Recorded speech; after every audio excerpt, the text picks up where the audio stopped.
वनरक्षक वनसेवक भरती 2025 महाराष्ट्रातर्फे वनरक्षकच्या जवळपास या ठिकाणी 1400 ते 1600 जागा या ठिकाणी रिक्त आहे आणि वनसेवकच्या 12,991 जागा या ठिकाणी रिक्त आहे आणि वनसेवक मध्ये 10वी पास आणि 12वी पासवर फॉर्म भरता येते आणि वनरक्षक भरतीमध्ये आपल्याला 12वी पासवर फॉर्म भरता येते आणि वनरक्षक भरतीमध्ये सिलेक्शन होण्याचे जास्त चान्स आहे। मी तुम्हाला असं कोण सांगू राहिलो तर वनरक्षक भरतीचा जो पेपर आहे हा 120 मार्काचा असते पण 60च प्रश्न परीक्षेला विचारले जाते। 60 पैकी जर आपले 27 प्रश्न बरोबर आले तर आपण पेपर पास असतो। कोणती कॅटेगरी असो SC ST OBC WS NT विजो ओपन एसबीसी एससीबीसी महिला उमेदवार असो की पुरुष उमेदवार असो एवढी कमी या ठिकाणी जे आहे या ठिकाणी पासिंग असते आणि यामध्ये नेगेटिव्ह मार्किंग नसते पेपर मध्ये तर जास्त चान्स आहे वनरक्षक भरतीमध्ये सिलेक्शन होण्याचे।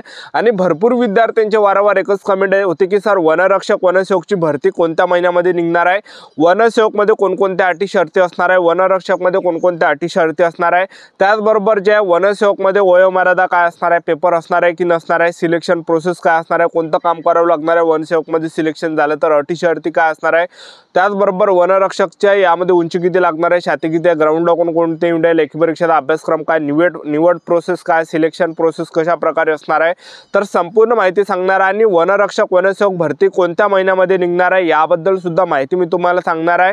तर आजचा व्हिडिओ खूप महत्त्वाचा होणार आहे, व्हिडिओ शेवटपर्यंत बघा आणि व्हिडिओला आताच लाईक करा। नमस्कार विद्यार्थी मित्रांनो, माझी नोकरी कॉर्नर यूट्यूब चॅनलवर मी गोपाल खळे तुमचं सर्वांचं सहर्ष स्वागत करतो।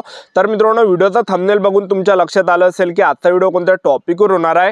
व्हिडिओ सुरू करण्याच्या आधी आपल्या यूट्यूब चॅनलला सबस्क्राइब करा जेणेकरून प्रत्येक भरतीचे अपडेट तुमच्यापर्यंत सर्वात आधी पोहोचेल। जास्त करून वनरक्षक वनसेवक भरतीच्या रिलेटेड जास्त व्हिडिओ आपल्या चॅनलवर अपलोड करत असतो, ठीक आहे। तर पहा मी तुम्हाला आतापासून वनरक्षक वनसेवक भरतीची माहिती कोण सांगू राहिलो जेणेकरून तुम्हाला माहिती या ठिकाणी भेटणार आहे आणि तुम्ही आतापासून चांगल्या तयारीमध्ये लागणार आहे। आतापासून अभ्यास करताना आणि आतापासून चांगला अभ्यास करताना तर चांगली तुमची तयारी होणार आहे आणि तुमचं सिलेक्शन त्या ठिकाणी होणार आहे। आणि एकदम भरती जर निघाली आणि आपण तेव्हा अभ्यास चालू केला तयारी केली तर आपली तयारीच कशी होणार आहे, तयारीच नाही झालं तर आपलं सिलेक्शन या ठिकाणी कशा प्रकारे होणार आहे लक्षात ठेवा। तर पहा मी तुम्हाला पहिले जे पद आहे हे वनसेवकचं आहे तर हे नवीन भरतीचे आहे हे येत आहे लक्षात ठेवा। शासन निर्णय सुद्धा आलेला आहे वनसेवक भरतीचा आणि जेव्हा सुद्धा शासन निर्णय येते तर ते भरती येत असते लक्षात ठेवा। तर 12,991 जागा रिक्त आहे वनसेवकच्या आणि वनसेवक मध्ये अटी आणि शर्तीचा जर आपण विचार केला तर यामध्ये 10वी पास आणि 12वी पास वालेच मुलं फॉर्म भरू शकता महाराष्ट्रातील कोणत्याही जिल्ह्यातले असाल तर।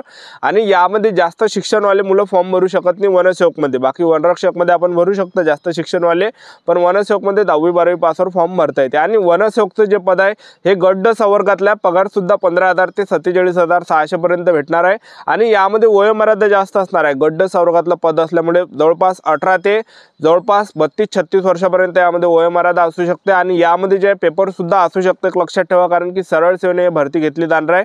त्याचबरोबर वनसेवक मध्ये तुमचं सिलेक्शन झालं तर कोणतं तुम्हाला काम करावं लागणार आहे तर ते मी तुम्हाला सांगून देतो। सर्वात अगोदर प्रत्येक निय क्षेत्राचे वनरक्षकास सहाय्य म्हणून काम करणे, यामध्ये निय क्षेत्राच्या गस्त करून वनांचे संरक्षण व संवर्धन करणे, वन्यजीवांचे संरक्षण करणे, वन गुन्हा नोंदणीसाठी सहाय्य करणे, तपासात सहाय्य करणे, प्रचलित नियमाप्रमाणे वन क्षेत्राच्या सीमांची देखभाल करणे, वन्यापासून संरक्षण करणे, वनोपजांचे संरक्षण करणे, सीमांची देखभाल करणे, त्याचबरोबर जे आहे रोपवनाचे कामे JMFC VED इत्यादी संदर्भात कामे, कार्ययोजनेच्या अनुषंगाने कामे, मानव वन्यजीव संघर्षाच्या घटना हाताळण्यासाठी सहाय्य करणे व त्यामध्ये कायदा व सुव्यवस्था राखण्यासाठी सहाय्य करणे, रेस्क्यू ऑपरेशनची कामात सहाय्य करणे, रोयो अंतर्गत कामे, शासनाच्या विविध योजनेअंतर्गत येणारे कामे या सर्व कामात वनरक्षकास सहाय्य करणे, याशिवाय वनसेवकास वरिष्ठांनी वेळोवेळी नेमून दिलेले कामे तर हे सर्व तुम्हाला काम वनसेवक मध्ये करावं लागणार आहे, ठीक आहे।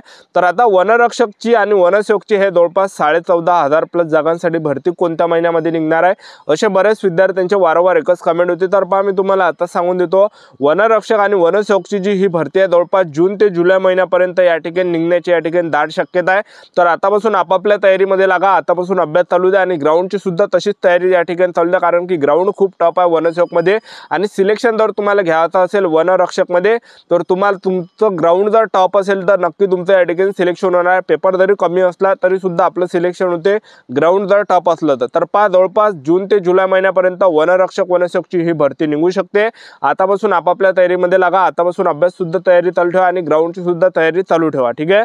तर आता आपण वनरक्षक भरतीबद्दल माहितीचा जर विचार केला तर 12वी पास लागते वनरक्षक मध्ये। यामध्ये अटी शर्ती ठेवण्यात आल्या की 8 वाले मुलं यामध्ये फॉर्म भरू शकता पण अटी शर्ती आहे, त्याचबरोबर सायन्स वाली मुलं फॉर्म भरू शकते, कॉमर्स वाले फॉर्म भरू शकते पण 8 वाल्यांसाठी एक अटी शर्ती आहे की यामध्ये आपल्या 12वी मध्ये अर्थशास्त्र किंवा भूगोलचा विषय असला पाहिजे तेव्हाच आपल्याला आपल्याला फॉर्म भरता येते वनरक्षकमध्ये। ह्या दोनपैकी जर एकही विषय नसेल तर फॉर्म भरता येत नाही वनरक्षकमध्ये, ठीक आहे। एक तर अर्थशास्त्र असला पाहिजे किंवा भूगोल असला पाहिजे, दोनपैकी एक विषय आपला पाहिजे 12वी मध्ये। तुमचं ग्रॅज्युएशनही झालं असेल तरी सुद्धा वनरक्षकमध्ये फॉर्म भरता येते, जास्त शिक्षण झालं असेल तर भरता येते वनरक्षकमध्ये। तुमचं सिलेक्शन झालं तर पगार 21,700 ते 69,100 च्या दरम्यान तुम्हाला भेटणार आहे। आणि वनरक्षक भरतीमध्ये जे वयोमर्यादा लागते तर 18 ते 27 वर्षापर्यंत आपल्याला फॉर्म भरता येते। SC/ST ला 5 वर्ष सूट असते आणि OBC कॅटेगरीला 3 वर्ष सूट असते। त्याचबरोबर आपण वनरक्षक भरतीमध्ये जर पाहिलं सिलेक्शन प्रोसेसचं, सर्वात पहिल्या टप्प्यामध्ये तुमची लेखी परीक्षा घेतली जाते, दुसऱ्या टप्प्यामध्ये ग्राउंड, तिसऱ्या टप्प्यामध्ये डॉक्युमेंट व्हेरिफिकेशन, मेडिकल अशी संपूर्ण सिलेक्शन प्रोसेस आहे। सर्वात अगोदर आपला वनरक्षकमध्ये काय असते, पेपर असते आणि पेपर हा 120 मार्काचा असते, 60च प्रश्न परीक्षेला विचारले जाते। तर सामान्य ज्ञानचे 15 प्रश्न परीक्षेला विचारले जाते, त्याचबरोबर ज्या बुद्धिमत्ता चाचणीचे 15 प्रश्न परीक्षेला विचारले जाते, त्याचबरोबर यामध्ये इंग्रजी ग्रामरचे 15 प्रश्न परीक्षेला विचारले जाते, त्याचबरोबर मराठी व्याकरणचे 15 प्रश्न परीक्षेला विचारले जाते। तर टोटल 60 प्रश्न परीक्षेला विचारले जाते आणि एका प्रश्नाला 2 गुण असते। आणि पासिंगचा जर आपण विचार केला तर 54 मार्कावर यामध्ये पासिंग आहे 120 पैकी, म्हणजे 60 पैकी आपले 27 प्रश्न बरोबर आले तर आपण पेपर पास असतो। कोणती कॅटेगरी असा SC/ST OBC EWS NTBG open SBC SCBC 60 पैकी आपले 27 प्रश्न बरोबर आले तर मुलांना आणि मुलींना ग्राउंडसाठी बोलावले जाते, डायरेक्ट ते पासच राहते पेपर, ठीक आहे। आणि पेपरमध्ये नेगेटिव्ह मार्किंग नसते, TCS कंपनी ह्या पेपर घेत असते वनरक्षक भरतीचा। आणि हे पेपर झाल्यानंतर आपलं दुसऱ्या टप्प्यामध्ये असते ग्राउंड। तर उंचीचा जर आपण विचार केला तर पुरुष उमेदवारांसाठी उंची यामध्ये 163 सेंटीमीटर उंची लागते, महिला उमेदवारांसाठी उंची 150 सेंटीमीटर लागते, छाती 79 सेंटीमीटर, फुगून 5 सेंटीमीटर आपली भरली पाहिजे। ST कॅटेगरीसाठी उंची 152.5 सेंटीमीटर पुरुष उमेदवारांसाठी, महिला उमेदवारांसाठी 145 सेंटीमीटर ST कॅटेगरीच्या, छाती 79 सेंटीमीटर, फुगून 5 सेंटीमीटर आपली भरली पाहिजे। आणि आपण वनरक्षक भरतीमध्ये ग्राउंडचा जर विचार केला तर पुरुष उमेदवारांना 5 किलोमीटर रनिंग आहे, 5 किलोमीटर रनिंग तुम्ही 17 मिनिटाच्या अंदर या ठिकाणी आले तर तुम्हाला 80 मार्क भेटते। आणि जसजसा तुमचा 1 मिनिट जरी जास्त झाला तर 10 मार्क आपले डायरेक्ट मायनस या ठिकाणी होत जाते, ठीक आहे। तर ग्राउंड खूप टॉप यामध्ये वनरक्षक भरतीचा एक लक्षात ठेवा, जसजसा तुमचा टाइम या ठिकाणी जास्त होणार आहे तसे मार्क आपले या ठिकाणी कमी होणार आहे, ठीक आहे। आणि त्याचबरोबर महिला उमेदवारांसाठी जर पाहिलं, महिला उमेदवारांसाठी 3 किलोमीटर रनिंग आहे वनरक्षक भरतीमध्ये आणि 3 किलोमीटर रनिंग महिला उमेदवारांना 12 मिनिटाच्या अंदर या ठिकाणी मारायचे आहे। जे आपण महिला उमेदवार 12 मिनिटाच्या अंदर या ठिकाणी 3 किलोमीटर रनिंग मारली तर त्या या ठिकाणी 80 मार्क त्यांना भेटते। आणि जसजसा टाइम महिला उमेदवारांचा ग्राउंडचा या ठिकाणी जास्त झाला तर त्यांचे 10 मार्क या ठिकाणी मायनस होते, ठीक आहे। तर तुम्हाला स्क्रीनवर दिसत असेल तर अशा प्रकारे ग्राउंड असते। आणि हे ग्राउंड झाल्यानंतर सुद्धा एक टेस्ट असते, पुरुष उमेदवारांना 25 किलोमीटर पैदल चालावं लागते 4 घंट्यामध्ये, महिला उमेदवारांना 16 किलोमीटर पैदल चालावं लागते 4 घंट्यामध्ये, ठीक आहे। तर अशी संपूर्ण सिलेक्शन प्रोसेस आहे वनरक्षक वनसेवक भरतीची। तर जवळपास जून ते जुलै महिन्यापर्यंत ही भरती निघण्याची दाट शक्यता आहे। आतापासून आपापल्या तयारीमध्ये लागा। तर आजच्यासाठीच थांबतो, भेटायला शूटमध्ये। जय हिंद, जय